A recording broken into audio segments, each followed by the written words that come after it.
5 years after people.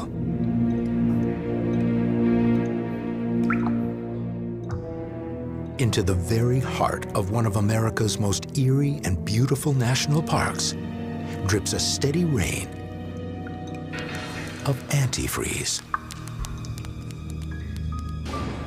It was here at Carlsbad Caverns, New Mexico, that naturally occurring sulfuric acid seeped into the limestone, carving out some of the largest caves in North America.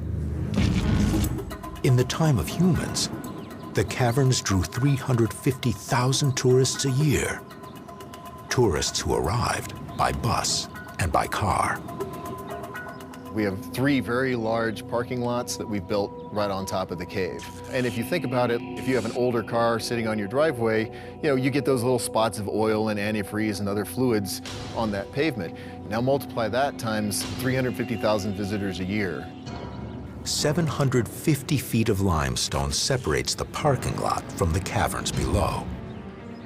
But even in the time of humans, runoff from cars found its way through the cracks.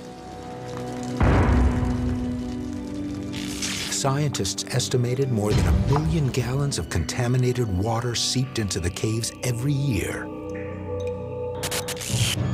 5 years after people, the flow continues. After people, if the parking lot was completely full, you would now start seeing a very long-term, steady source of contaminants above the cave. If we end up with a lightning strike, you could actually end up setting those things on fire and then releasing all of the melted plastics and all the chemicals associated with that also down into the cave.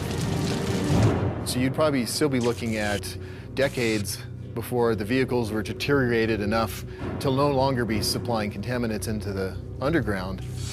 And then you're looking at probably 50, 100 years before all of that stuff is flushed out of the rock above the cave.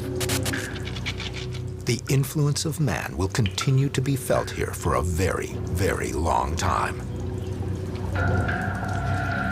But will that be enough to stop one animal from reclaiming its former home? 50 years after people. In the underground world, people may be gone, but their impact is still being felt.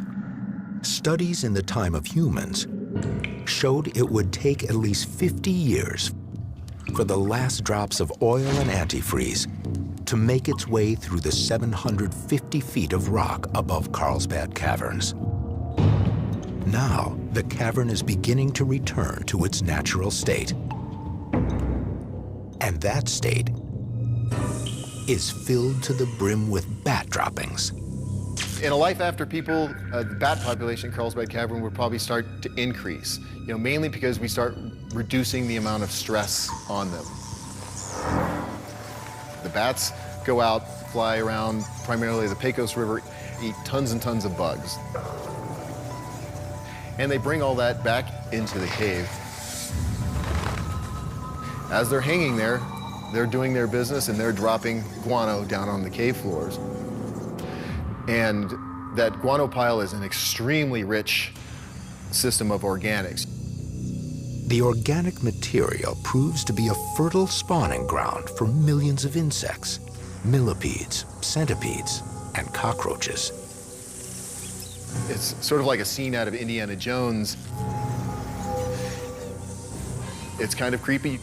You definitely want to keep your pant legs duct taped up so that you don't end up with creepy crawlies going up your legs, because there's nothing more disconcerting than trying to scream with a respirator on.